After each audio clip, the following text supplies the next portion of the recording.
Bienvenue, mes très chers compatriotes en Jésus-Christ, le bien-aimé appelé pour avoir les saluts et être restauré en Jésus-Christ. Nous sommes appelés à être au service du Père, lui qui nous a dispensé de plusieurs dons, ainsi que les ministères dont nous devons les lui rendre. Alors, nous sommes dans notre thème, la restauration, et le sous-thème, tu dois défendre la Bible. Bien avant de commencer, nous lisons quelques versets bibliques. Nous sommes dans Deutéronome chapitre 4 et le verset 2.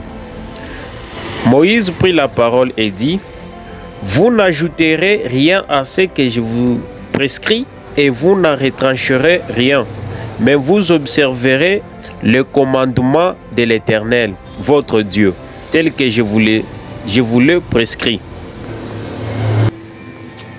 Et nous sommes encore dans les livres d'Ecclésiaste écrit par notre bien-aimé le roi sage Salomon.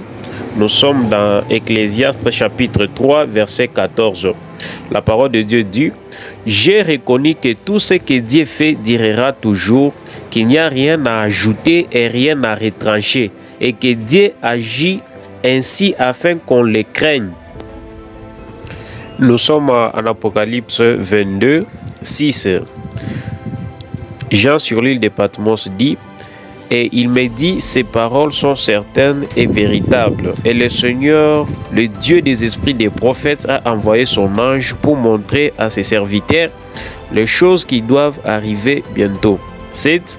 Et voici, je viens bientôt, heureux celui qui garde les paroles de la prophétie de ces livres.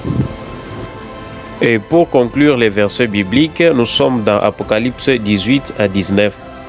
Je le déclare à quiconque entend les paroles de la prophétie de ce livre: si quelqu'un y ajoute quelque chose, Dieu le frappera des fléaux décrits dans ce livre.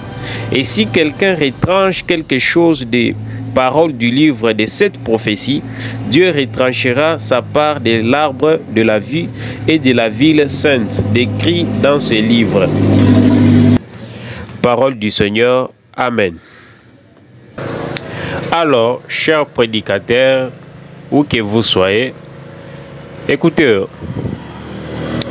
Christ vous a confié la mission de conduire l'Église, la mission de ramener les âmes à Christ. Vous n'êtes pas dans l'Église pour organiser une salle de comédie. L'Église aujourd'hui est devenue comme une salle de comédie.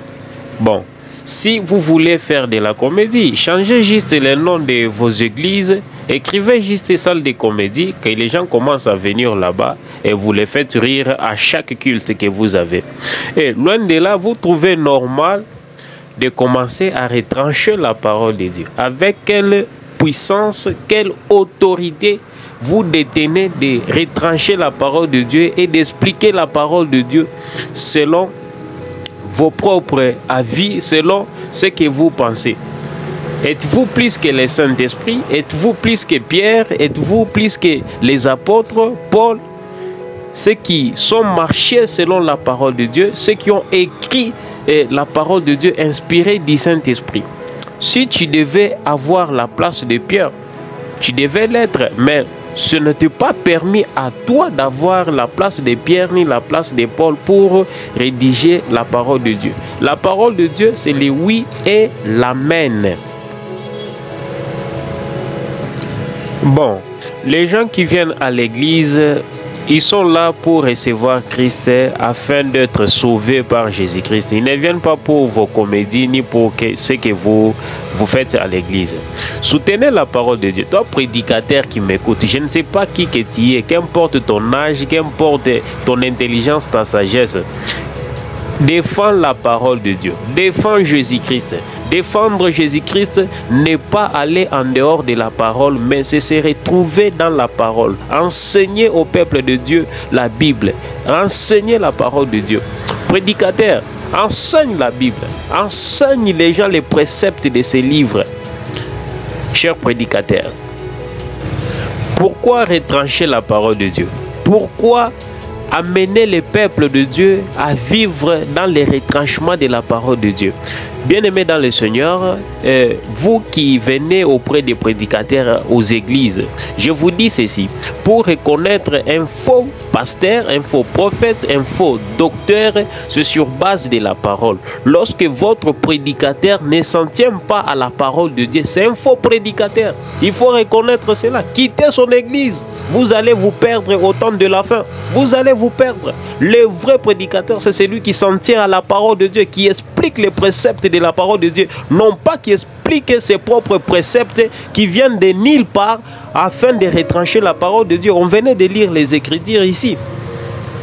Il faut s'en tenir à la parole de Dieu. Parce que quiconque retranche la parole de Dieu, or la Bible dit encore, avec Jésus-Christ, tout prédicateur qui enseignera au plus petit de retrancher la parole de Dieu, et sa part sera retranchée dans le royaume des cieux. Bien-aimés dans le Seigneur, les prédicateurs d'aujourd'hui sont en train de vous enfoncer dans les plus bas niveaux.